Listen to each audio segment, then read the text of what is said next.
A viúva foi expulsa de casa, com uma sacola de roupas e mais nada. O portão se fechou e ninguém chamou ela de volta. Naquela noite, tentou dormir na varanda de uma igreja, mas o frio não deixou. Ela não dormiu, só esperou o amanhecer, com fome, e sem saber se ia aguentar mais um dia. Então ela fez a única coisa que podia. Começou a andar, sem destino, sem esperança. Até que no meio da estrada, ela viu uma porteira velha e uma fazenda isolada. Ela quase foi embora, mas decidiu tentar. E foi aí que tudo mudou. Tem dias que o silêncio pesa diferente. Não é o silêncio bonito da madrugada, quando os grilos cantam e a terra descansa. É o outro. O que fica depois que a gente enterra alguém e volta para casa sozinha e percebe que a casa também morreu um pouco. Faz 4 anos que o Dirceu se foi. 4 anos que acordo todo dia com o mesmo céu cinzento lá fora, o mesmo cheiro de fumaça do fogão a lenha, o mesmo barulho das galinhas reclamando no terreiro. A fazenda é pequena. Umas poucas alqueires de cerrado aqui no Tocantins, terra seca que teima em dar alguma coisa, mesmo quando o sol castiga. Aprendi a trabalhar ela sozinha.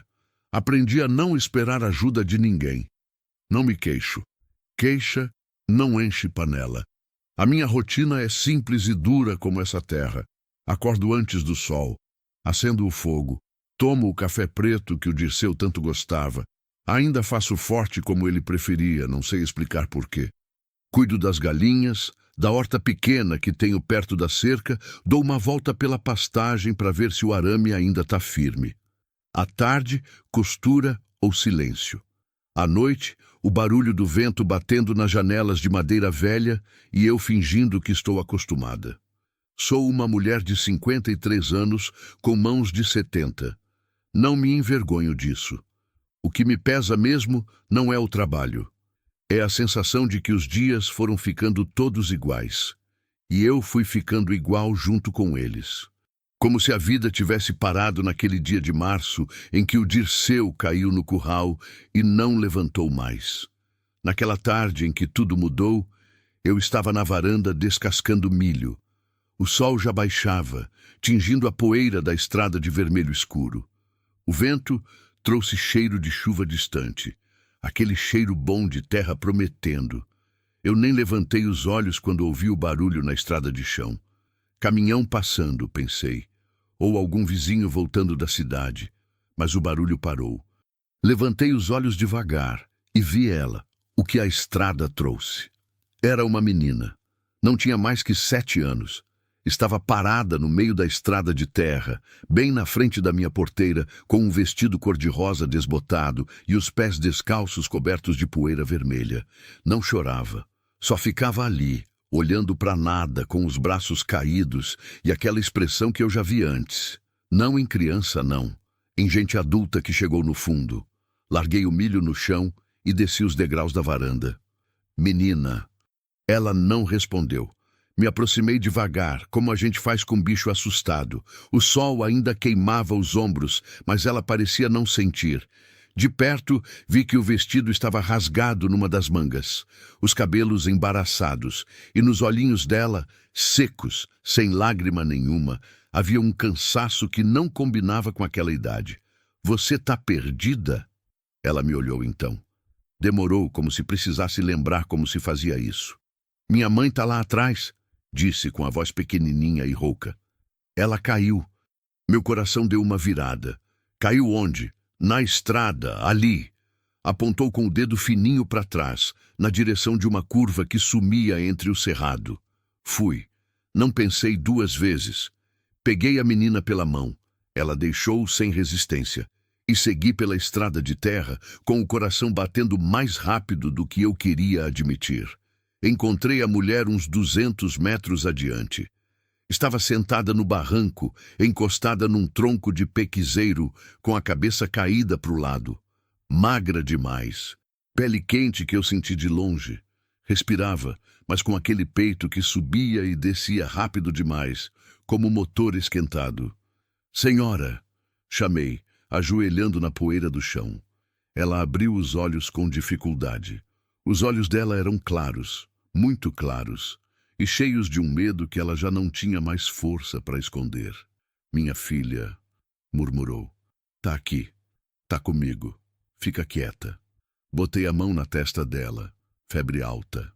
O tipo de febre que não é de hoje. Olhei para a menina que ficou parada me observando com aquela seriedade estranha de criança que já viu coisa demais. Como é o nome da sua mãe? Neuza. E o seu? Pérola. Respirei fundo. Neuza não ia andar. Não naquele estado. E a cidade mais próxima ficava a 40 quilômetros de estrada ruim, sem sinal de celular, sem nada. Olhei para o céu. As nuvens que trouxeram cheiro de chuva estavam chegando de verdade agora, pesadas e escuras, empurrando o vento na minha direção. Ia chover. Ia chover muito. Pérola, você consegue me ajudar a levantar sua mãe? Ela disse que sim com a cabeça, sem vacilar. Carregamos Neuza até a minha casa às duas. Eu sustentando o peso maior, a menina segurando o braço da mãe com as duas mãos pequenas, séria como se aquilo fosse a coisa mais importante do mundo. Porque era. Quando atravessamos a porteira, os primeiros pingos grossos já caíam na poeira vermelha. Botei Neuza na cama do quarto de hóspedes, que na verdade era um quarto que não recebia hóspede nenhum fazia anos, e cobri ela com o lençol mais limpo que tinha. Pérola ficou parada na porta, olhando. Pode entrar, falei. Ela entrou, foi até a cama, pegou a mão da mãe e ficou ali, quieta. Fui buscar água, um pano úmido, os comprimidos que eu guardava no armário da cozinha. Enquanto trabalhava, a chuva foi aumentando lá fora até virar uma coisa furiosa, batendo no telhado de zinco com tanto barulho que parecia que o mundo inteiro estava protestando contra alguma coisa. Naquela noite, eu, uma mulher doente que eu não conhecia, e uma menina de olhos sérios, ficamos juntas dentro de 4 paredes, enquanto a tempestade fechava tudo ao redor. E eu percebi que não havia mais como chamar ajuda. Estávamos sozinhas. As 3. A noite que não passa. A chuva não parou. Nem de madrugada, nem de manhã. Caiu a noite inteira com aquela raiva de chuva que o cerrado guarda durante meses e despeja de uma vez só. O riacho que corta os fundos da fazenda, que eu tinha visto seco faz tempo, acordou cheio e barulhento. A estrada de terra virou lama. Não tinha carro que passasse ali. Não tinha saída. Fiquei acordada quase a noite toda. Trocava o pano na testa de Neuza de hora em hora. Dava água quando ela acordava, delirando baixinho, chamando nomes que eu não conhecia. Numa dessas vezes ela abriu os olhos e me olhou com uma lucidez que durou só 1 segundo. A Pérola, disse. Tá dormindo aqui do lado. Tá bem. Ela fechou os olhos de novo, mas o rosto relaxou um pouco. Aquilo me doeu de um jeito que eu não esperava. Pérola tinha dormido enrolada num cobertor velho, na cadeira do canto do quarto, de um jeito que só criança muito cansada consegue dormir, completamente, como se o mundo pudesse acabar e ela nem ia notar. De vez em quando eu olhava para ela e pensava em coisas que não queria pensar. Pensava no Dirceu, pensava que a gente nunca teve filho, não por falta de querer, foi o que Deus quis e eu aprendi a aceitar. Mas tem noites que a aceitação fica fininha como papel e qualquer coisa a atravessa. Ver aquela menina dormindo na minha cadeira foi uma dessas noites. De manhã, a febre de Neuza tinha baixado um pouco, mas ela ainda estava fraca demais para sentar. Tomou um caldo de galinha que eu fiz bem ralo, com dificuldade, colherada por colherada. Pérola acordou, veio até a cama da mãe, ficou olhando com aquela seriedade dela. Ela vai ficar boa? Me perguntou, sem rodeio nenhum. Vai, respondi. E falei com convicção, porque Pérola não merecia outra resposta. Foi no fim da manhã que o problema apareceu de verdade. Eu tinha ido até a cozinha buscar mais água quando ouvi um barulho diferente vindo de fora. Um estrondo surdo, como madeira quebrando. Saí na varanda e vi. A árvore velha que ficava na lateral da casa, uma aroeira enorme que o Dirceu sempre falou que ia cair um dia, tinha cedido com o peso da chuva e caído em cima da cerca que separava o terreiro da estrada. A porteira ficou bloqueada e, pior, o galho principal caiu em cima da caixa d'água que eu tinha no alto, a que abastecia a casa. Fui até lá, na chuva fina que ainda caía. Avaliei o estrago. A caixa estava rachada. A água escorria pelo chão em fio. Em poucas horas não ia sobrar nada. Fiquei parada ali na lama, molhando, olhando para aquilo. Senti aquele aperto velho no peito, o mesmo de quando o Dirceu morreu, e eu olhei para a fazenda toda e pensei, como vou dar conta disso sozinha? O mesmo de noites que não vou descrever, porque tem dor que a gente guarda para não dar peso para a palavra. Mas ficar parada não ia consertar nada. Entrei, troquei de roupa, botei a cabeça para funcionar. Peguei todos os baldes que tinha, panelas grandes, a bacia de alumínio que ficava no banheiro. Posicionei tudo embaixo da água que ainda escorria da caixa. Cada gota que eu conseguisse guardar ia ser necessária. Pérola apareceu na porta da cozinha me olhando trabalhar. Posso ajudar? Olhei para ela. 7 anos, descalça, cabelo ainda bagunçado do sono. Pode, falei. Pega aquela panela ali e bota do lado da bacia. Ela pegou sem reclamar. Trabalhamos juntas em silêncio por um tempo. Ela não fazia perguntas desnecessárias, não atrapalhava, não chorava. Só fazia o que eu pedia, com aquela seriedade que já era a marca dela. Em algum momento, sem que eu esperasse, ela falou: "A senhora mora sozinha aqui?" "Moro." "Não tem medo?" Parei um segundo antes de responder. "Já tive. Agora estou acostumada." Ela pensou nisso por um momento, como criança que mastiga a resposta de adulto. "Minha mãe também fala isso", disse baixinho, "que está acostumada." Não respondi. Mas aquilo ficou em mim o resto do dia. À tarde, a chuva finalmente foi embora. O sol voltou como se nada tivesse acontecido, daquele jeito grosseiro que o sol do cerrado tem. A lama começou a secar nas beiradas. Os grilos voltaram antes mesmo do escurecer. Fui até o quarto ver Neuza. Ela estava sentada na cama, pela primeira vez. Me olhou com os olhos claros e disse com a voz ainda fraca: "Por que a senhora fez isso pela gente?" Fiquei na porta com o pano úmido na mão. Pensei numa resposta bonita. Não achei nenhuma. "Porque vocês precisavam", falei. Ela ficou me olhando por um tempo. Depois desviou o olhar para a janela, para o sol que secava a terra lá fora, e não disse mais nada. Mas eu vi ela engolir o choro, e fui embora da porta antes que eu engolisse o meu também, o que a gente carrega sem saber. No segundo dia, Neuza me contou a história dela, não de uma vez. Foi saindo aos pedaços entre um silêncio e outro, enquanto eu sentava na cadeira do quarto e ela ficava deitada olhando para o teto. Do jeito que gente machucada conta as coisas, sem ordem, sem enfeite, com aquelas pausas longas onde mora o que dói mais. O marido tinha ido embora faz 2 anos, não morreu, foi embora mesmo, pegou as coisas, deixou dívida e sumiu. Ela ficou com Pérola numa cidade pequena no norte do Maranhão, tentando segurar o que sobrou. Trabalhou em tudo que apareceu. Mas a saúde foi cedendo devagar, daquele jeito traiçoeiro que a pobreza tem de enfraquecer a gente por dentro antes de mostrar o estrago por fora. Estava indo para a casa de uma prima, em Araguaína, a pé e de carona, com Pérola do lado. "Sabia que era arriscado", disse ela, sem me olhar. Mas não tinha outra saída. Fiquei quieta.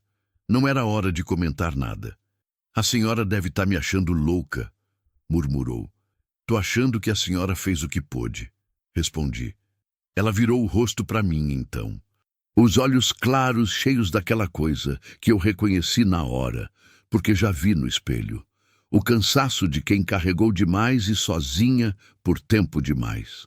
"Faz quanto tempo que a senhora está sozinha aqui?", perguntou. 4 anos. "E não pensa em ir embora? Procurar gente?" Olhei pela janela. O cerrado lá fora, todo aquele verde ressecado que o sol castiga e que mesmo assim insiste em ficar de pé. Para onde eu ia? Falei. Isso aqui é o que eu tenho. É o que o Dirceu deixou.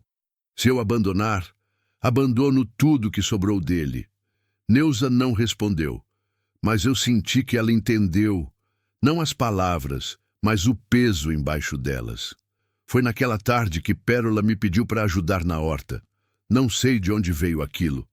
Eu estava com a enxada na mão, revirando o canteiro de coentro, quando ela apareceu do meu lado com aquela expressão decidida. Me ensina. Olhei para ela um segundo. Já mexeu com terra? Não. Então presta atenção. Ensinei ela a segurar a enxada. Ensinei que a terra pede gentileza, não força bruta, que nem parece, mas é verdade. Ela tentou, errou, tentou de novo. Não reclamou nenhuma vez. Só mordia o lábio e ajustava o jeito. Em algum momento ela perguntou, sem parar de trabalhar. A senhora tinha filho? O coração apertou rápido, daquele jeito que a gente não consegue evitar. Não tive. Por quê? Não veio. Ela pensou nisso enquanto continuava mexendo na terra. Mas a senhora sabe cuidar, disse, simples assim. Não respondi. Fingi que estava concentrada no canteiro, mas aquelas 4 palavras ficaram pregadas em mim o resto do dia, como prego em madeira mole. Naquela noite, depois que as 2 dormiram, sentei na varanda. O céu do Tocantins à noite é uma coisa que não tem explicação justa em palavra. Estrelas demais, silêncio demais, imensidão que faz a gente se sentir pequena do jeito certo, não do jeito que machuca, mas do jeito que alivia. Como se os problemas fossem do tamanho que são, nem maiores. Fiquei pensando no Dirceu. Faz tempo que não penso nele assim, com calma, sem a dor toda na frente. Pensei no jeito que ele tomava café encostado na janela, no cheiro de suor e terra que ele trazia quando voltava do pasto, no silêncio que a gente tinha junto, que era diferente do silêncio que tenho hoje. O de antes era cheio, o de agora é oco. Pensei em Neuza, que perdeu o marido de outro jeito, mas perdeu do mesmo tanto. Pensei em Pérola, que nunca teve o pai de verdade e mesmo assim carregava a mãe pela estrada de terra sem reclamar. E pensei numa coisa que não pensava fazia muito tempo. Pensei que talvez a solidão não fosse o fim de nada, que talvez fosse só um intervalo comprido entre um encontro e outro, e que às vezes o destino não avisa, não pede licença, só para uma menina de vestido rosa em frente à sua porteira, e espera você descer a escada. Foi quando ouvi a voz de Neuza da janela do quarto. Dona Conceição, me virei. Ela estava na janela, com o lençol nos ombros, me olhando com aquela expressão séria. Amanhã a estrada já deve estar seca, disse. A gente precisa continuar. Soube que era verdade. Soube também que aquilo doía. Sei, respondi. Ela ficou um pouco mais na janela, como se fosse falar outra coisa. Depois disse, baixinho, obrigada, de verdade. Virei o rosto para o céu antes que ela visse minha expressão. Vai dormir, Neuza. Amanhã a gente resolve. Mas enquanto falava isso, uma coisa tinha mudado dentro de mim. Ainda não sabia o quê. Ia descobrir de manhã. O que fica depois que alguém vai embora.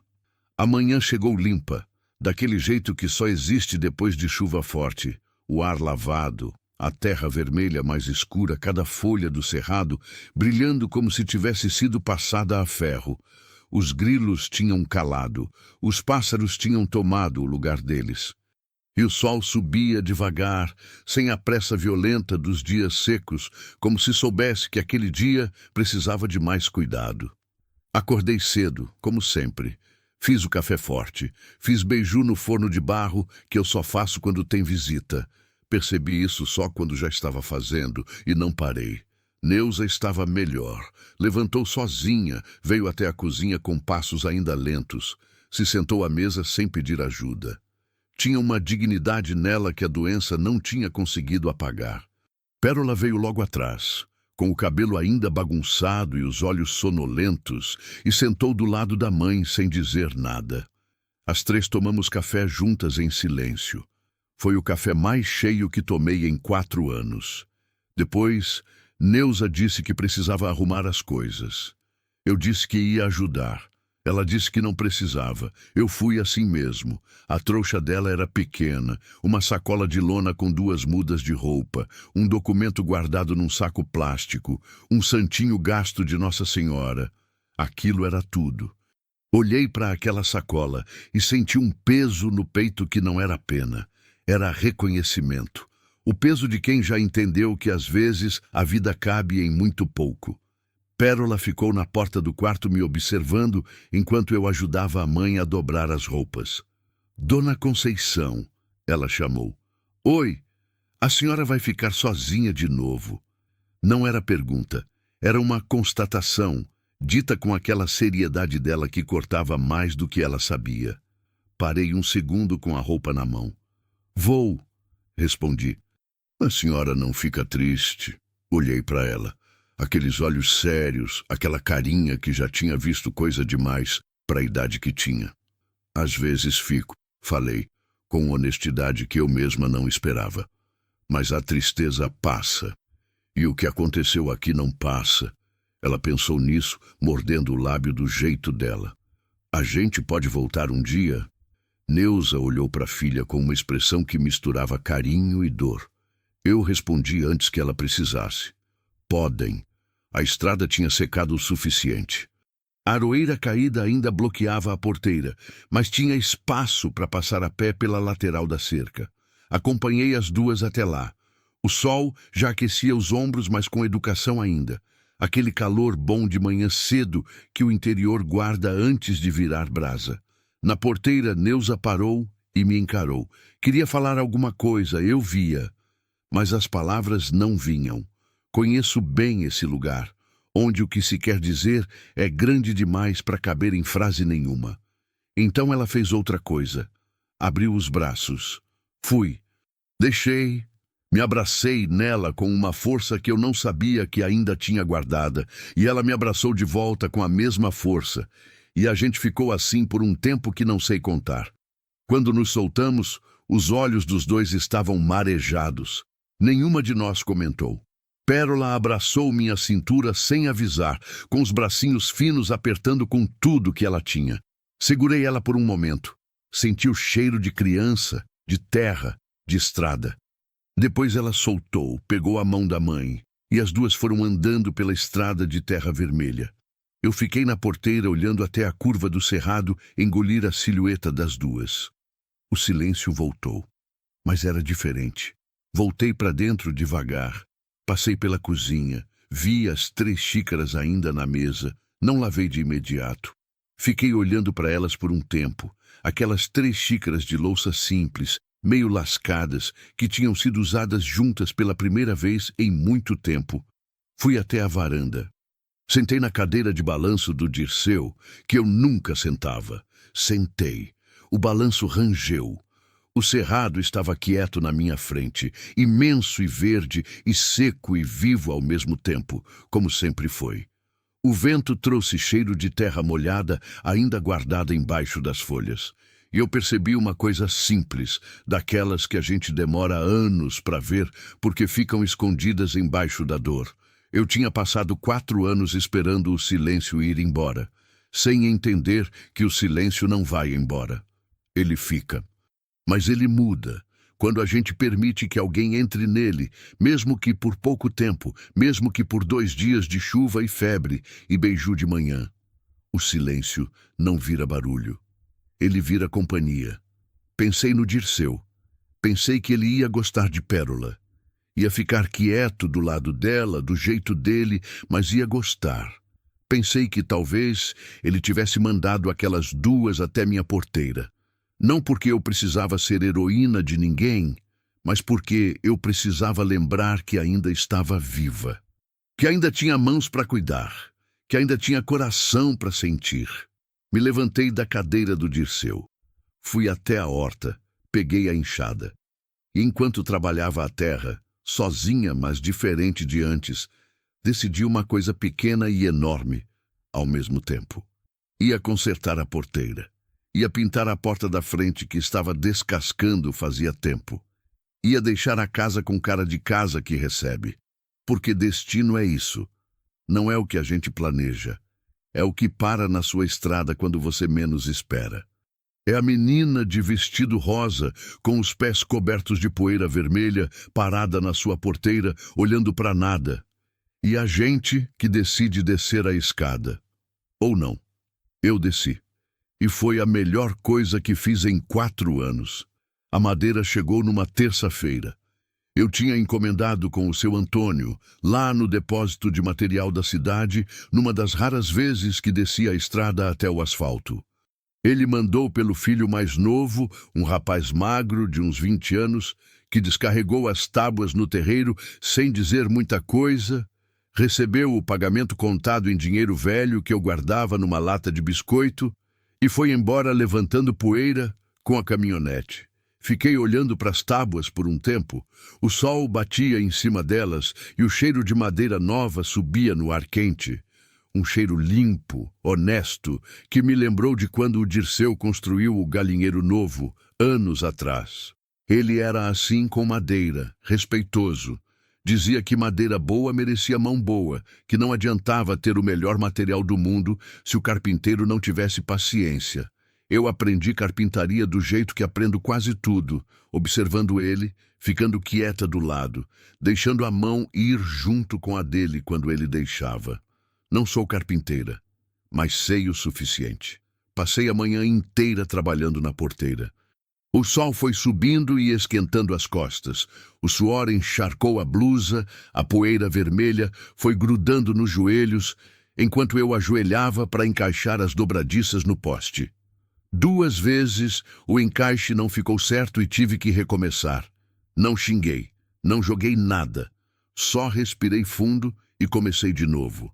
O Dirceu dizia que raiva é desperdício de energia, que a tarefa não fica mais fácil porque a gente fica com raiva dela. Ele tinha razão em quase tudo que dizia. Eu demorei anos para admitir isso sem que ele pudesse ouvir. Ao meio-dia, parei para comer. Arroz, feijão, um pedaço de frango que tinha sobrado da véspera.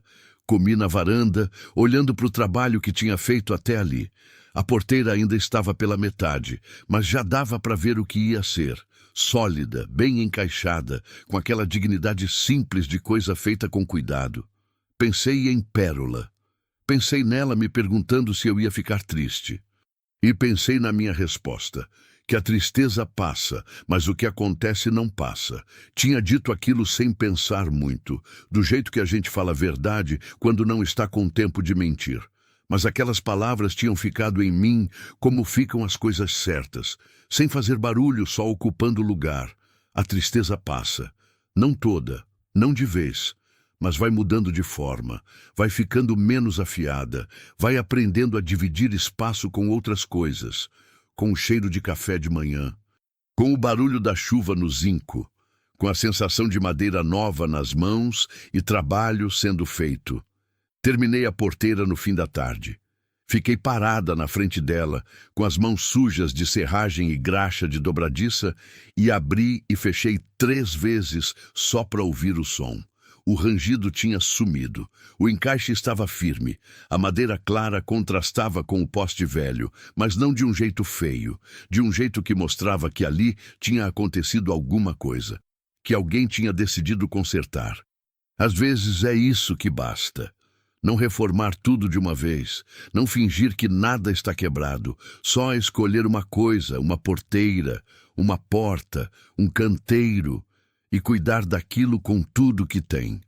Naquela noite, sentei na varanda com uma xícara de chá de erva cidreira que eu mesma planto nos fundos da horta e olhei para o céu do Tocantins se enchendo de estrelas. O vento estava manso, trazendo o cheiro de capim molhado dos pastos. Os grilos cantavam no seu ritmo de sempre, aquele ritmo que não muda, que está lá quando a gente chega e vai estar lá quando a gente for, e que por isso mesmo é uma das coisas mais reconfortantes que existem. Pensei que ia dormir bem, e dormi. A carta, 3 semanas depois, chegou uma carta. O carteiro, que na verdade era o filho do dono do armazém, que fazia as entregas da região numa bicicleta velha, deixou no buraco da porteira nova com um aceno de cabeça e foi embora, pedalando sem esperar resposta. Eu estava na horta quando ouvi o barulho e só fui buscar a carta quando terminei de regar o canteiro de tomate. Era um envelope simples, branco, com meu nome escrito à mão numa letra miúda e inclinada que eu não reconheci de imediato. Dona Conceição da Fazenda do Cerrado. Assim estava escrito, sem CEP, sem número, só o nome e o lugar. Aquilo já me disse alguma coisa antes de abrir. Abri com cuidado, sentada na varanda, com o sol da tarde batendo de lado. A letra era de criança. Mas uma criança que escreve com seriedade, caprichando em cada letra como se soubesse que aquilo importava. Dona Conceição, minha mãe me ajudou a escrever, mas as palavras são minhas, ela disse que podia. A gente chegou na casa da prima dela em Araguaína. Foi longe, mas chegou. Minha mãe ficou 2 dias dormindo muito, mas agora está melhor. A prima da minha mãe tem uma casa pequena, mas deixou a gente ficar. Eu estou indo na escola. É diferente da última escola, mas tá bom. A senhora me ensinou que a terra pede gentileza, não força bruta. Eu lembrei disso quando a professora disse que eu estava apertando o lápis forte demais. Aí eu lembrei da enxada e solte um pouco e ficou melhor. A senhora mora sozinha, mas não parece sozinha por dentro. Eu acho que a senhora tem muita coisa dentro. Obrigada pelo beiju. Nunca tinha comido. Da pérola. PS. Minha mãe manda dizer obrigada também, mas disse que obrigada não é suficiente. Eu disse para ela que a senhora ia entender. Li 2 vezes. Depois dobrei com cuidado, coloquei de volta no envelope e fiquei um tempo olhando para o cerrado com o envelope nas mãos. A senhora mora sozinha, mas não parece sozinha por dentro. 7 anos. A menina tinha 7 anos e via coisas que adulto passa a vida inteira sem ver. Fui até dentro de casa, abri a gaveta da cômoda do quarto, a mesma onde guardo os documentos, a caderneta de vacinação das galinhas, o comprovante do imposto da terra e coloquei o envelope lá dentro em cima de tudo, num lugar de fácil acesso, num lugar onde eu ia ver toda vez que abrisse a gaveta. Naquela noite fiz beiju de novo. Não tinha ninguém para comer, só eu. Mas fiz assim mesmo com capricho, do jeito que aprendi com minha mãe, que aprendeu com a dela, naquela corrente de mulheres que cozinham sem receita e temperam com memória. Comi sozinha na mesa da cozinha, com a carta de pérola do lado, e foi uma das refeições mais estranhas e mais boas que tive em muito tempo. Estranha porque não havia razão clara para ser boa. Boa porque às vezes não precisa de razão clara. Foi em abril que conheci seu Benedito. Não foi um encontro dramático. Não houve tempestade, nem febre, nem criança perdida. Foi um encontro simples, do tipo que a gente quase não nota. E justamente por isso ficou. Eu estava na estrada de terra, voltando do armazém com as compras da quinzena numa sacola de cada mão, quando vi um senhor sentado numa pedra à beira do caminho. Velho, de chapéu de palha, com uma bengala de madeira encostada na perna. Olhava para o horizonte com aquela expressão de quem não está com pressa de lugar nenhum. Parei. Boa tarde, cumprimentei. Boa tarde, senhora, respondeu ele sem se mexer. O senhor está bem? Tô descansando. Disse isso como quem explica uma coisa óbvia. Tenho 81 anos. Com 81 anos, a gente descansa onde precisa. Achei graça sem querer mostrar. O senhor mora por aqui? Morei. Fez uma pausa. Minha casa era ali atrás, naquele morro. Vendi faz 10 anos para um fazendeiro de Goiás. Venho aqui de vez em quando só para ver como tá. E como tá? Ele olhou para o morro. Uma árvore de pequi enorme ficava no topo, a mesma que provavelmente estava lá quando ele morava. Tá igual, disse. Terra não muda muito, gente é que muda. Fiquei parada, segurando as sacolas, sem saber bem se devia ir ou ficar.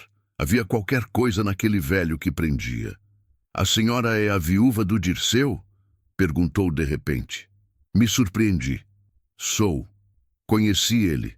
Bom homem. Trabalhador. Pausou. Sinto muito. Obrigada. Faz quanto tempo? 4 anos. Ele acenou com a cabeça devagar, como quem reconhece um número que conhece bem. Perdi minha Edith faz 6.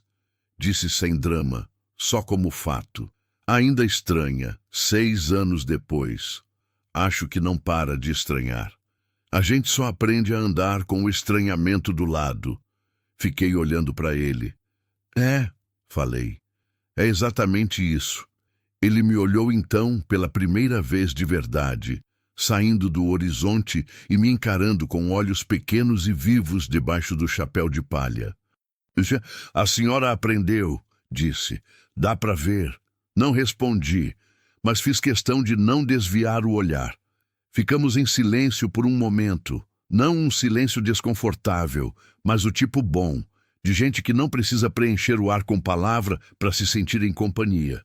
Depois ele pegou a bengala, se levantou com um esforço vagaroso de 81 anos e ajeitou o chapéu. Vou andando, disse. Meu filho passa a me buscar na curva daqui a pouco. O senhor quer que eu acompanhe até lá? Não precisa. Mas deu 2 passos e virou. Como é o seu nome, senhora? Conceição. Ele repetiu o nome baixinho, como quem guarda. Conceição. Bonito. Acenou com a cabeça. Cuide bem dessa terra.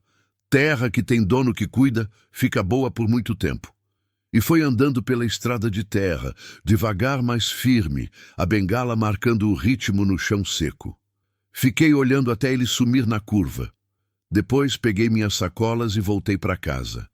Mas aquilo de terra que tem dono que cuida, fica boa por muito tempo. Aquilo ficou junto comigo o caminho todo. A horta, que cresceu maio, chegou com chuvas mais generosas. A horta, que eu tinha ampliado depois da visita de Neuza e Pérola, começou a responder com uma fartura que me pegou de surpresa. O tomate explodiu em cachos vermelhos que eu mal conseguia colher antes de amadurecerem demais. O coentro tomou conta do canteiro inteiro e transbordou para as beiradas. A abóbora, que eu tinha plantado quase por impulso numa tarde, fez uma trepadeira enorme que subiu pela cerca e pendurou frutos grandes e pesados como presentes. Comecei a ter mais do que eu conseguia comer. No começo, deixei bastante estragar. Me sentia culpada, mas não sabia bem o que fazer. Dar para quem? A fazenda mais próxima ficava a quilômetros. Eu não tinha o hábito de ir até o vilarejo sem necessidade. Foi a lembrança de Pérola que me moveu. Ela tinha ficado olhando para o canteiro com aquela atenção dela, aquela seriedade de criança que trata coisa pequena como se fosse grande, porque para ela era. E eu tinha ensinado que a terra pede gentileza, mas terra que recebe gentileza devolve com fartura, e fartura que fica parada apodrece. Fartura é para circular. Comecei a descer ao vilarejo uma vez por semana. Levava o que sobrava numa caixa de madeira que o Dirceu usava para carregar ferramentas. Tomate, coentro, abóbora, às vezes ovos das galinhas. Deixava na frente do armazém do seu Geraldo com um bilhete simples. Para quem precisar. Sem nome, sem explicação. Na 3ª semana, seu Geraldo me parou quando eu ia embora. Sou eu que fico com a caixa depois que o povo pega, disse ele, um homem gordo e de bigode branco que vendia de tudo desde antes de eu me mudar para aquela região. Posso devolver a caixa para a semana que vem? Pode deixar lá, respondi. Trago outra. Ele me olhou por cima dos óculos. A senhora é a viúva da fazenda do Cerrado, não é? Sou.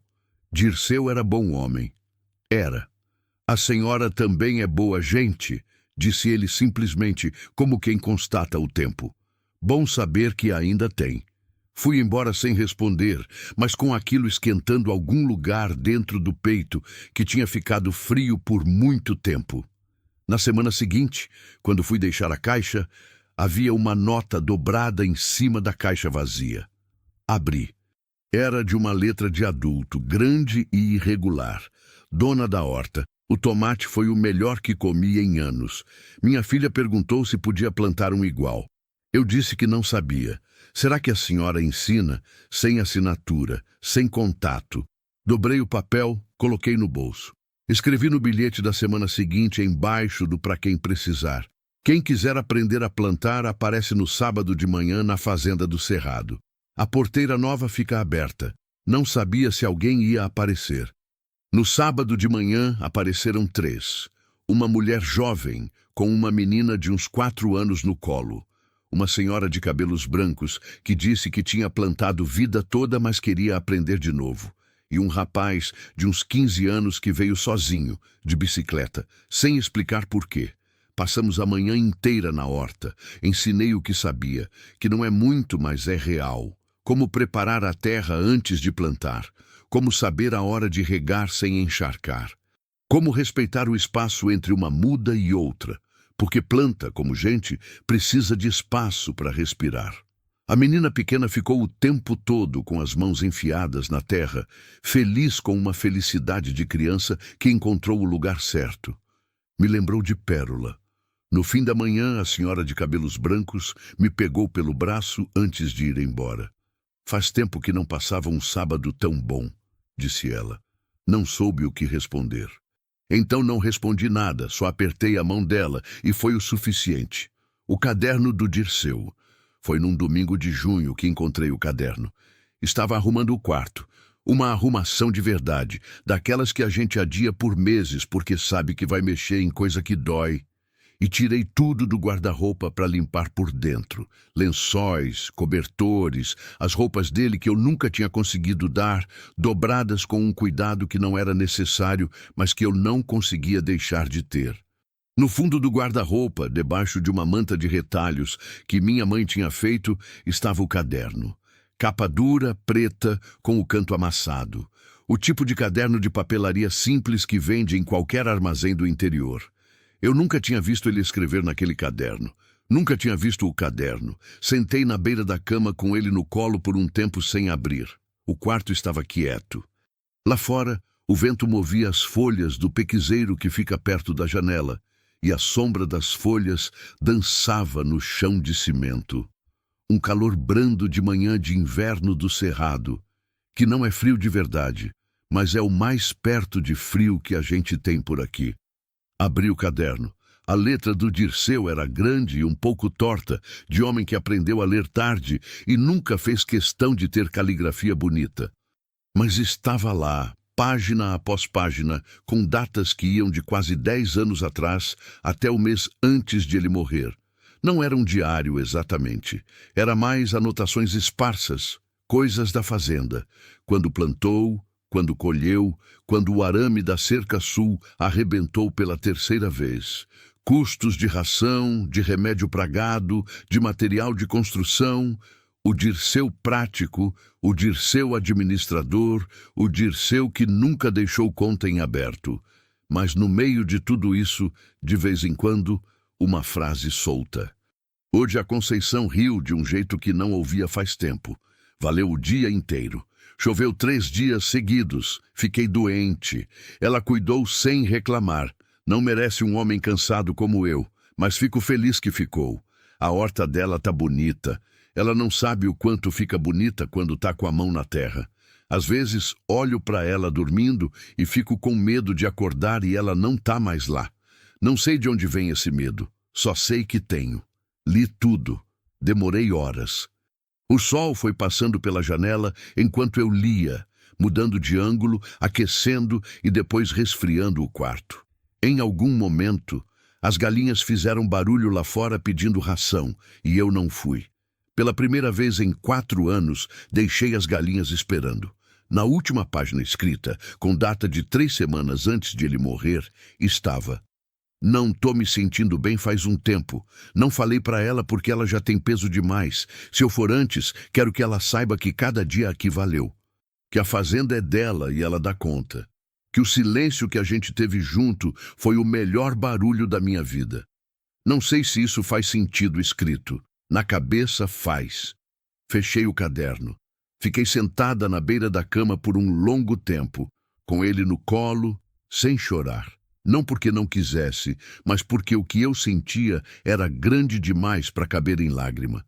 Era daquele tipo de coisa que a gente sente com o corpo inteiro, um aperto que começa no peito e vai até as pontas dos dedos. Ele sabia. Sabia que ia e não falou para me poupar.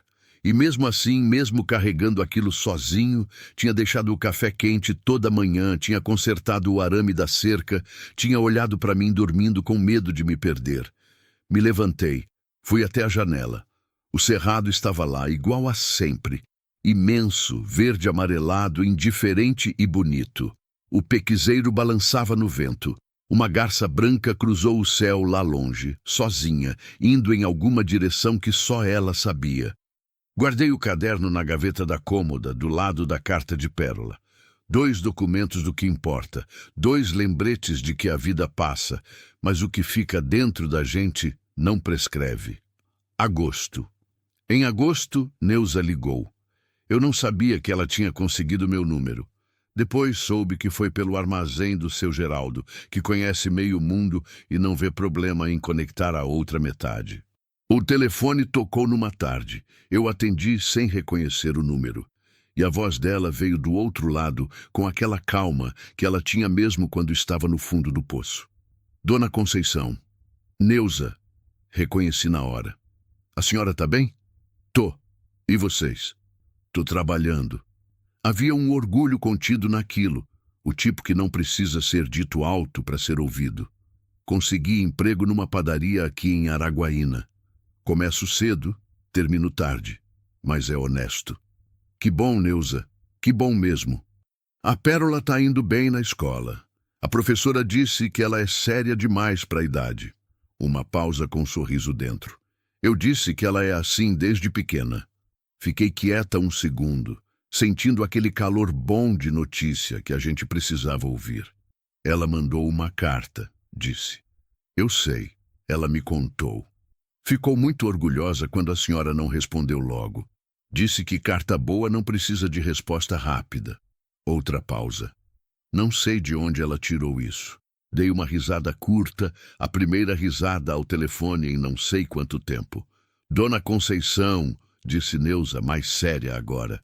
Eu ligo porque preciso falar uma coisa. Fala. Naqueles 2 dias na casa da senhora, eu não estava só com febre. Estava desistindo. Falou devagar, como quem escolhe cada palavra com cuidado. Não de um jeito perigoso, mas estava achando que não valia mais a pena continuar tentando, que para mim e para Pérola o mundo tinha fechado as portas. Segurei o telefone com mais força sem perceber. E aí a senhora abriu a porteira, continuou ela, e fez beiju, e deixou a Pérola mexer na horta, e não perguntou demais nem julgou de nada. A voz dela ficou levemente diferente. Parece pouco quando eu falo assim, mas não foi pouco. Não foi, concordei. Queria que a senhora soubesse que aquilo mudou o rumo das coisas. Pausou. Minha prima diz que eu tô diferente, mais firme. A Pérola outro dia me olhou e disse, mãe, a senhora parece que acreditou em você de novo. 7 anos. Aquela menina de 7 anos. Como você tá de saúde? Perguntei quando confiei na minha voz. Melhor. Tô me cuidando. Tem um posto de saúde perto que atende de graça. Tô indo todo mês. Uma pausa. A senhora como tá? Pensei antes de responder. Pensei na porteira nova, no caderno do Dirceu, na carta de Pérola, nos sábados de manhã com gente estranha aprendendo a plantar. Em seu Benedito, na beira da estrada, falando sobre terra que tem dono que cuida. Tô bem, disse. Tô melhor do que estava. A senhora merece. Você também, Neuza. Ficamos em silêncio por um momento, as duas, separadas por quilômetros de estrada e cerrado, e vida, mas juntas de um jeito que o telefone consegue às vezes, quando as pessoas do outro lado são certas. A Pérola vai querer ligar semana que vem, disse Neuza, para contar como foi a aula de ciências. Ela plantou um feijão numa garrafa PET e ficou maluca quando nasceu. Sorri de verdade. Pode ligar. Boa noite, dona Conceição. Boa noite, Neuza. Cuida de você. Desliguei. Fui até a varanda. O céu de agosto estava cor de laranja e roxo no horizonte. Aquele fim de tarde do cerrado que parece pintado por alguém que exagerou nas cores de propósito. O vento estava parado. As galinhas já tinham recolhido. Os grilos ainda não tinham começado. Aquele momento entre um barulho e outro. Fiquei ali parada sentindo. O que a viúva aprendeu. Tem coisas que a gente só entende depois de viver o suficiente. Não é questão de idade. Conheço gente velha que não entendeu nada e gente jovem que entende tudo. É questão de prestar atenção, de não fechar os olhos quando a vida tenta mostrar alguma coisa, mesmo que o que ela mostra doa. Aprendi que solidão não é o mesmo que estar só. Fiquei 4 anos achando que eram a mesma coisa. Ficava só na fazenda e chamava aquilo de solidão, como se a palavra desse conta do que eu sentia. Mas solidão de verdade é uma escolha. É fechar a porteira por dentro e decidir que ninguém entra. É olhar para a estrada e torcer para ninguém passar. É acordar de manhã e não querer que o dia aconteça. Isso eu nunca fiz. Mesmo nos dias mais pesados, eu acordava e acendia o fogo. Mesmo quando não havia razão aparente, eu fazia o café forte do Dirceu. Alguma parte de mim, pequena e teimosa, continuava apostando no dia. Aprendi que perda não tem prazo. A gente ouve que o luto tem fases, que passa, que tem um tempo certo. Pode ser que seja verdade para alguns. Para mim foi diferente. A saudade do Dirceu não passou. Ela foi mudando de forma. Foi de facada para peso, de peso para presença, de presença para companhia. Hoje ele está em tudo que faço aqui.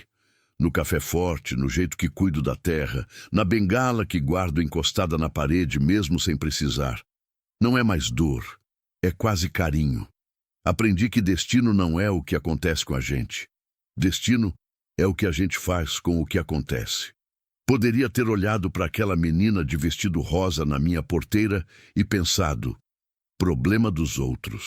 Poderia ter fechado a janela, fingido que não vi, esperado a tempestade passar sem abrir a porta. Ninguém ia me julgar, era meu direito.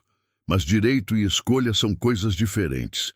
Eu escolhi descer a escada, e tudo que veio depois, a carta de Pérola, o telefone de Neuza, os sábados de horta, o caderno do Dirceu, até a conversa com seu Benedito na beira da estrada.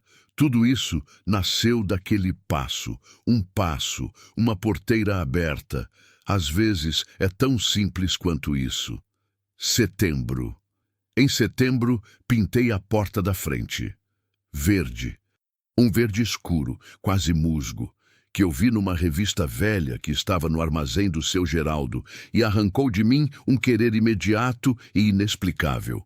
Comprei a tinta, peguei o pincel, passei uma tarde inteira naquilo com o rádio ligado na rádio AM que pega aqui na fazenda, que toca música sertaneja velha e notícia de cidade pequena e propagandas de farmácia com uma mistura que é estranha e familiar ao mesmo tempo. A porta ficou bonita. Mais do que bonita, ficou minha. Não do jeito que era antes, que era do jeito que as coisas ficam quando a gente não escolhe nada, só aceita. Ficou minha do jeito de coisa escolhida, coisa que eu olhei e decidi e fiz acontecer.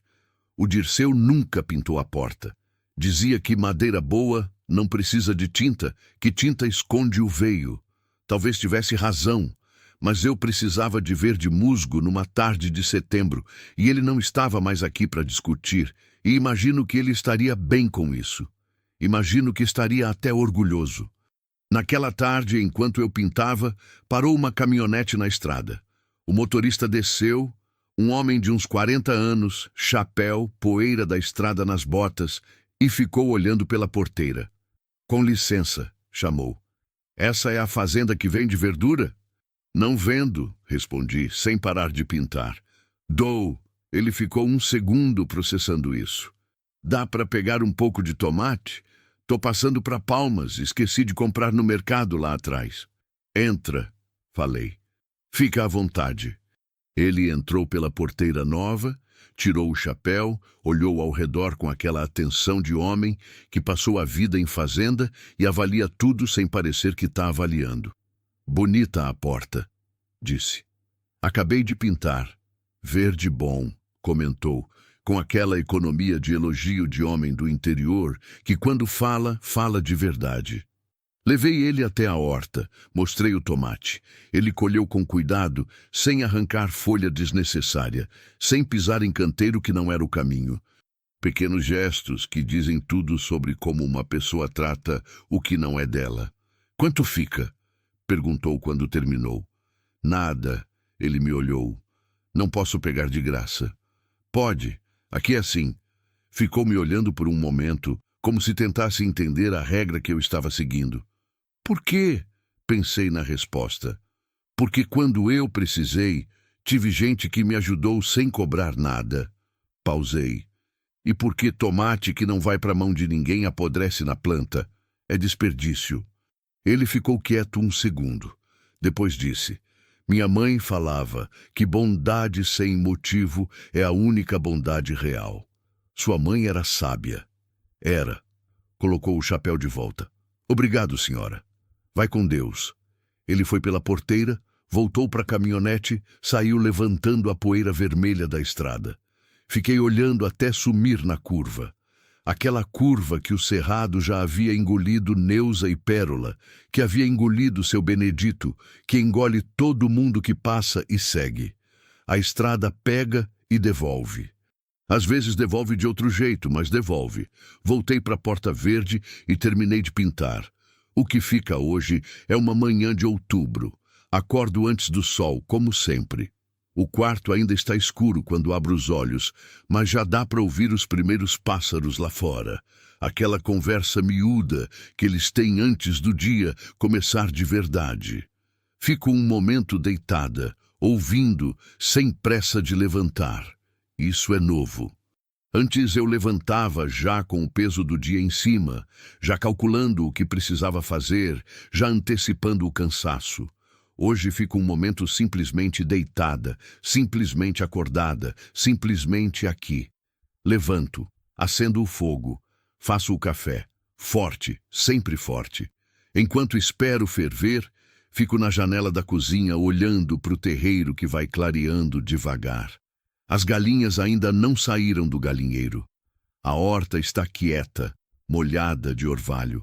A porteira nova brilha um pouco com a umidade da madrugada.